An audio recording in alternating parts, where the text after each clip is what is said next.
So it appears like there's an internal war going on at Twitter over their censorship of the New York Post article on the Bidens, namely on Hunter and Joe.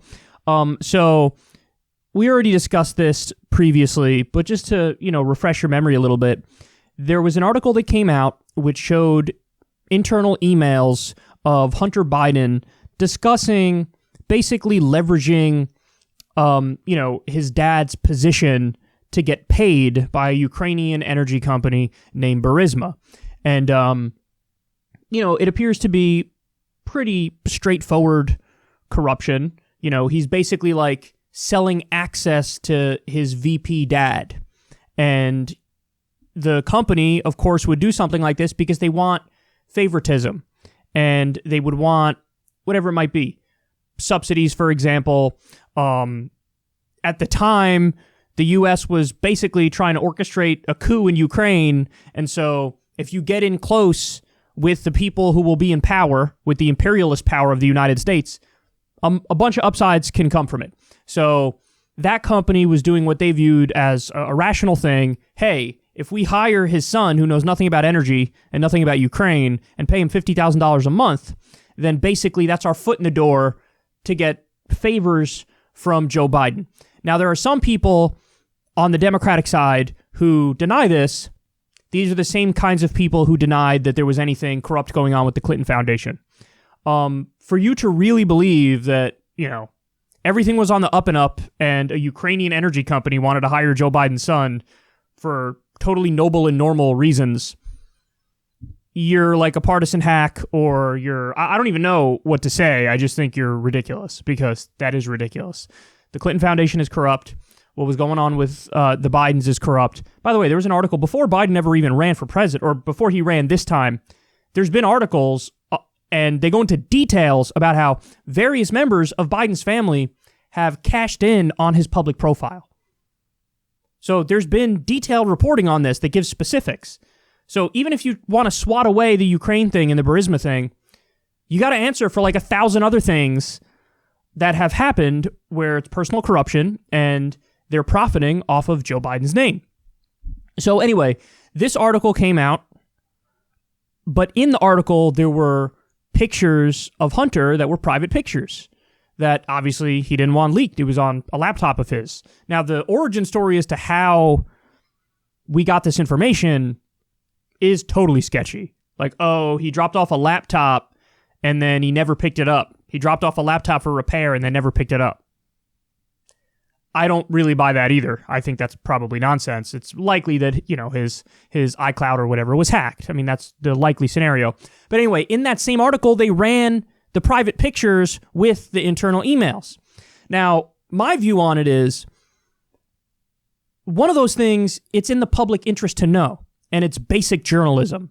Just like it's journalism to report, like WikiLeaks did, on how the 2016 primary was basically stolen from Bernie Sanders and they were rigging it behind the scenes. Just like the Pentagon Papers showed that we were killing innocent civilians in Vietnam. Just like WikiLeaks showed we killed innocent civilians on the ground in Iraq. And then we circled around and killed the first responders, and these were war crimes. That's what Chelsea Manning leaked to Julian Assange.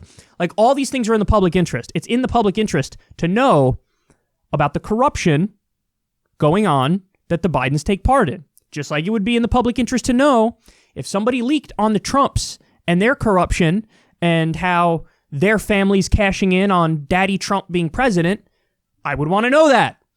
And so that's journalism. Journalism is, we're going to report on this thing that's in the public interest. Should they have run the private pictures, though? There, I argue no, because there's no public interest in that. You're just being a dick. You're just violating somebody's privacy in matters that have nothing to do with governance. So I wouldn't have run the private pictures. There was one where there's like a crack pipe hanging out of his mouth and he's sleeping. One in the bathtub where he's smoking a cigarette. I wouldn't have run those, but I would have run the email showing the corruption, because one of those is in the public interest, one of them is not. I think one of those it's ethical to run and it's the correct thing to do, and the other one is not ethical to run at all. So immediately, Twitter basically banned tweeting this New York Post article. They banned tweeting it. And they even went further and banned people DMing it to each other. So there's no other way to describe this. This is tech censorship. And then you had Facebook said, we're going to limit the spread of the article. So they throttled it. By the way, I love, without even realizing it, there are a lot of admissions buried in here. It's an admission of an algorithm that can prioritize and deprioritize. What does that sound like? YouTube.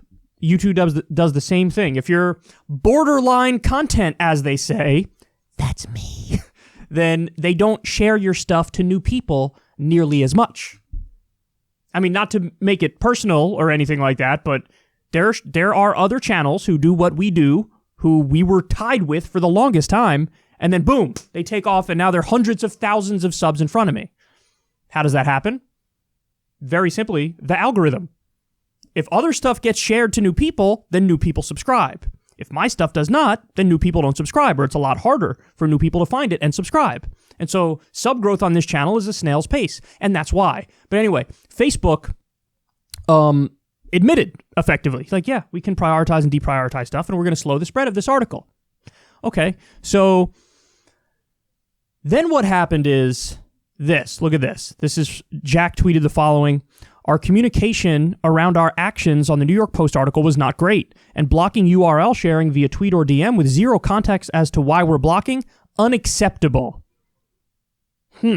So it seems like Jack is saying, we really shouldn't have done that, and this goes way too far, and we didn't even explain ourselves. Let me give you more from The Hill. Twitter reverses, allowing users to share controversial New York Post story. Okay. So, is it good that they reverse? Of course. But notice, when the story was first in circulation, that's when they decided, oh, we're going to block it. And then after we already got the gist of it, when it's not the hot new story, then they allow it.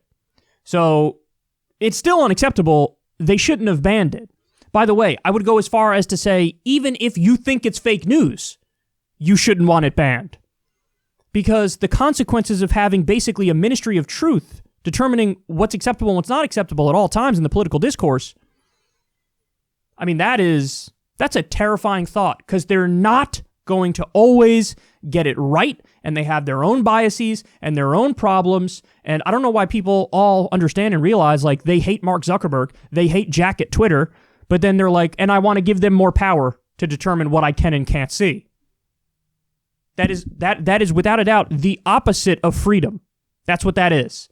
Now, I know, oh my God, Twitter's a private company, they can do what they want. Technically, that's true. But should that be the case? Should that be the case? No, not when it's the new public square, when Twitter and Facebook and the social media companies are the new public square. Of course we should treat them as public utilities and expand the First Amendment to protect freedom of speech. You can't harass somebody, you can't dox somebody, you can't directly threaten them, but outside of that, you should be able to say whatever you want. Whatever you want.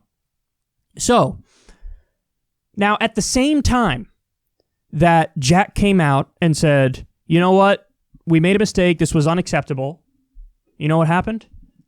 Twitter banned the follow-up story in the New York Post as well. So there was a follow-up story on Hunter and Joe, this time in regards to China. And they banned that too. After Jack had already said, hey, our communication around this was bad, it's kind of unacceptable what we did. He's implying like we shouldn't have even blocked it, but if we're going to block it, we obviously need to explain ourselves as to why we're doing it, wanting, more transparency. But then after he said that, they banned the follow-up New York Post article on China and the Bidens. Now, again, eventually that was all reversed, right? They flipped it back, and now you could share whatever. But what does this tell us? It tells us that when Jack is saying, hey, what we did was unacceptable, and then they do it again immediately after, basically there's a civil war going on inside Twitter. It doesn't take a genius to figure that out. And you have some people inside Twitter who are really big on the, oh my God, we need to get involved. We need to be the filters. We need to be the censors. We need to determine what is and isn't acceptable because something, what if it's election interference? See, there are people who think, oh my God, this is like 2016. And just like the WikiLeaks stuff came out and some people reported on it, well, that ends up helping Donald Trump. And what you're doing is spreading, ready for it, Russian disinformation. Hold on. If the materials are factually accurate, who cares where it came from? Who cares where it came from? Just like, let's say we had gotten the Pentagon Papers information on our war crimes in Vietnam. Let's say we had gotten that from Russia. Does that mean that we shouldn't report on it and we shouldn't talk about it? I mean, honestly, I want to be kind, but you'd have to be an idiot to believe that. Forget the substance of it. Forget if it's newsworthy. Forget if it's important. Don't discuss it because of the source where maybe not where it came from. And by the way, you have some intelligence officials coming out today saying, no, this is not from Russia. This stuff is not from Russia. So now there are others like James Clapper, who's a proven liar, who said, I think it is from Russia. But see, this is the point. Like, there's a war going on within the intelligence agencies, and there's a war going on within Twitter where the whole question is, to what role do they play in the discourse? And mainstream media is trying to prod them to be more involved, to inject themselves, to filter, to censor, to ban, to sort of try to engineer the discourse that we have. And the easiest trick for them to do is to just throw a wet blanket over everything and say, Russian disinformation, so we have to ban it because if we don't, we'll be helping Russia or something. Again, the substance of it could be totally true, and they're like, well, we don't want to something help Russia hurt Biden, so we're not going to run it. Listen, I don't care what your opinions are on this election. You have to look at this stuff in a principled way because the chickens are going to come home to roost, and you bet your ass the groundwork that you're laying will be used against you. Do you not understand that? That's why it's so important to stand up for the principle here. Of course it's going to be used against you. It's like when Obama expanded the Bush security state, and then after everything was expanded, he had to hand it over to Donald Trump. So Donald Trump now has the colossal power of NSA spying. And then everybody turns around and goes, oh my God, Donald Trump is able to spy on us. This is crazy. Right. Why didn't you listen to people who were warning us about it under Obama? You didn't say anything because you liked Obama. So you thought, I trust him with it. But would you trust a demagogue madman with it? Even if you think the Hunter story is fake news, it's not, by the way. But even if you think that, you still need to stand up and say, it's not okay to have Silicon Valley oligarch billionaires step in and determine what is and isn't acceptable in the public discourse. And now we know there's a war going on within Twitter where Jack is apparently, and he doesn't seem like, he's not like, I am lying, hear me roar, I'm going to correct the record on this. He's like, seems like a meek guy, a nebbish kind of guy. But he's like, hey, what we did was sort of unacceptable. And then they did the same damn thing. And so there's some people inside Twitter who are like, no, it is our job to censor, to deplatform, to ban, to election engineer. And that's the thing. They're accusing others. Like, oh my God, Russian disinformation, election interference, election meddling. You're the ones who are election meddling. You are. You are, because you're saying, I don't like this story, so I'm going to say we shouldn't run it. And they banned it temporarily. And by the way, the logic that they used is so broad, and this is the main point, that this would be used to block Pentagon Papers. This would be used to block the Panama leaks about all the tax dodging, because, hey, it's private information that's been leaked. We can't allow, the tweeting or sharing of private information like that. What if it's in the public interest? So this same logic is going to be used to fight against anti-war activists. This same logic is going to be used on anti-establishment voices who are exposing the truth about powerful elites. So you cannot, again, I can't stress this enough, even if you think everything about the Hunter Biden story is fake news, you have to say, hey, Twitter, Facebook, you better take a hands-off approach. You better allow people to share it. You better do it. And by the way, the response to this needs to be Not, oh my God, we're panicking. Let's try to control the flow of the information and not allow people to see this. No, the response to this needs to be, are we really having a conversation about the Bidens being corrupt? When Donald Trump made $73 million from foreign investors in just a couple years as president.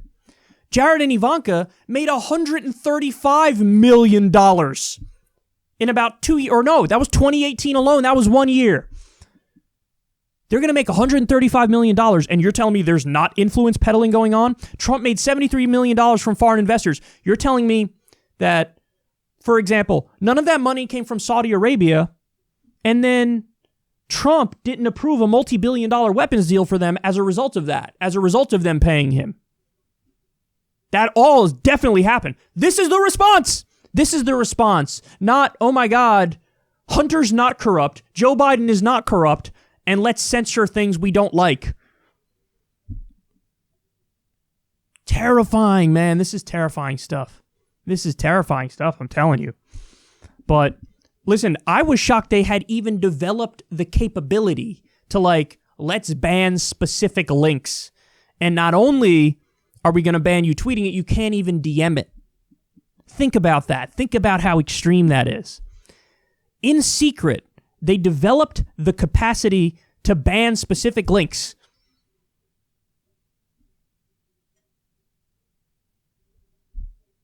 The free and open internet as we know it is in trouble, if not already gone. So, for the millionth time, guys, be careful what you wish for, because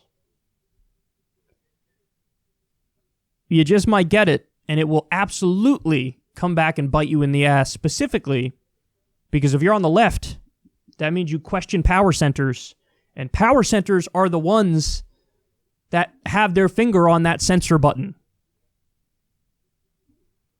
A lesson, unfortunately, not enough people have learned yet.